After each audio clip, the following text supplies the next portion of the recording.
Have you ever looked at your bank statement and wondered where all your money went? You work hard, earn a decent income, and try to make responsible financial decisions. Yet somehow, your savings account isn't growing as fast as you'd like. The truth is that many Canadians aren't struggling because of one big financial mistake.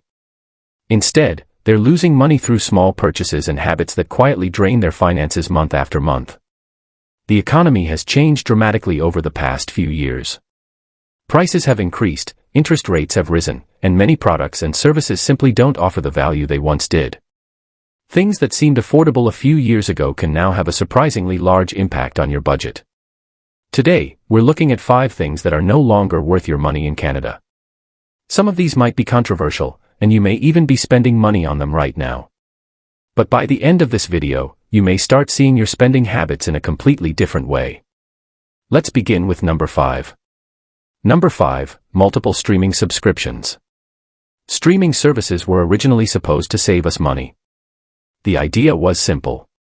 Cancel expensive cable television and pay a small monthly fee to watch the content you actually wanted, but something unexpected happened. Instead of paying for one service, many Canadians now pay for 4, 5, or even 6 different subscriptions at the same time.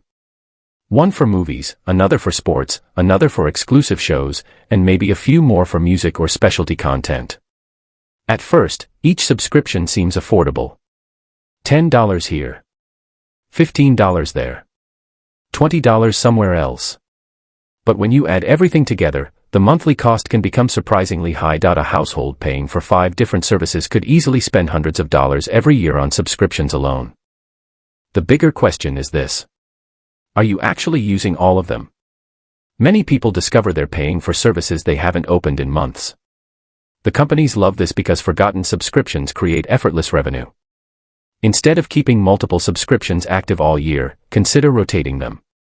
Watch the content you want on one service, cancel it temporarily, and switch to another. You'll still enjoy the entertainment while spending significantly less money. Now let's move on to number 4. Number 4, buy now, pay later for everyday purchases. Services that allow consumers to split purchases into smaller payments have become extremely popular. On the surface, they seem harmless. Instead of paying the full amount today, you spread the cost over several weeks or months. It sounds convenient and manageable. But the real danger isn't the payment itself. The danger is that these services encourage people to spend money they may not have spent otherwise. When a $200 purchase suddenly becomes 4 payments of $50, it feels smaller and less significant. As a result, people often buy more than they originally planned. Soon, multiple payment plans start overlapping. One payment for clothing. Another for electronics. Another for household items. Before long, a portion of every paycheck is already committed before it even arrives. The reality is that if you need financing for small everyday purchases, it may be a warning sign that the item isn't affordable right now. Financial flexibility is valuable. But so is financial discipline. Number 3, food delivery apps. Few things are more convenient than having food delivered directly to your front door. After a long day of work, it's easy to justify the extra cost. But convenience comes at a price. Many Canadians don't realize how much they're actually paying when they order through delivery apps. There may be delivery fees, service fees, processing fees, and in some cases, higher menu prices than what the restaurant charges directly.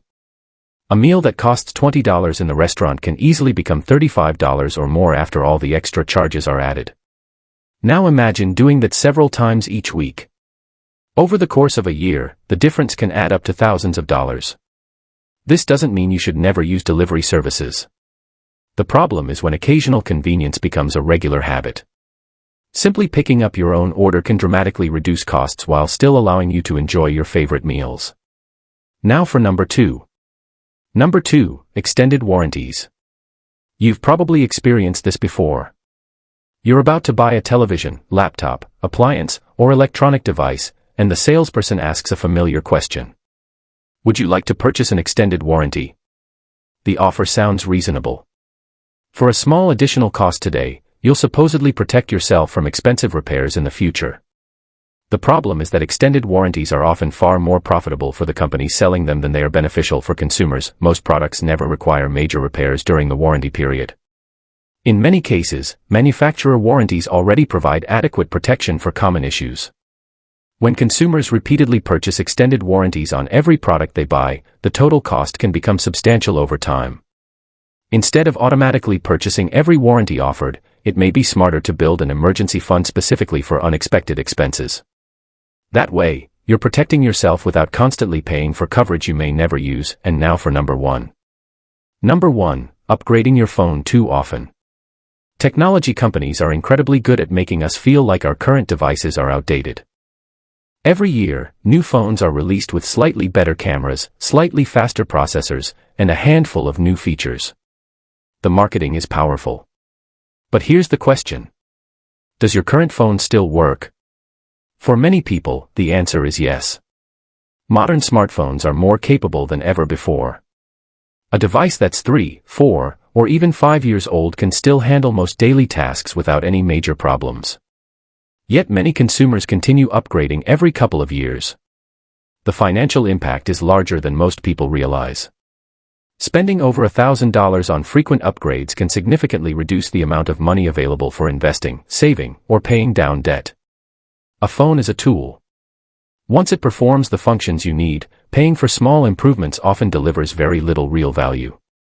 Keeping a device for several extra years can save thousands of dollars over time. Final thoughts. The biggest threat to your financial future usually isn't one massive purchase. It's the collection of small spending decisions that repeat month after month and year after year. Streaming subscriptions, buy now pay later services, food delivery apps, extended warranties, and constant phone upgrades may seem harmless on their own.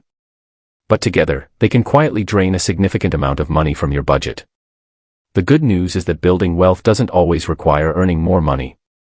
Sometimes it simply requires keeping more of the money you already have. Before making your next purchase, ask yourself one simple question. Is this truly worth the cost, or am I paying for convenience, marketing, or habit? The answer might save you far more money than you expect. Which of these 5 expenses do you think is the biggest waste of money in Canada today? Let us know in the comments below. If you enjoyed this video, don't forget to like, subscribe, and turn on notifications for more Canadian personal finance and money-saving content. Thanks for watching, and we'll see you in the next video.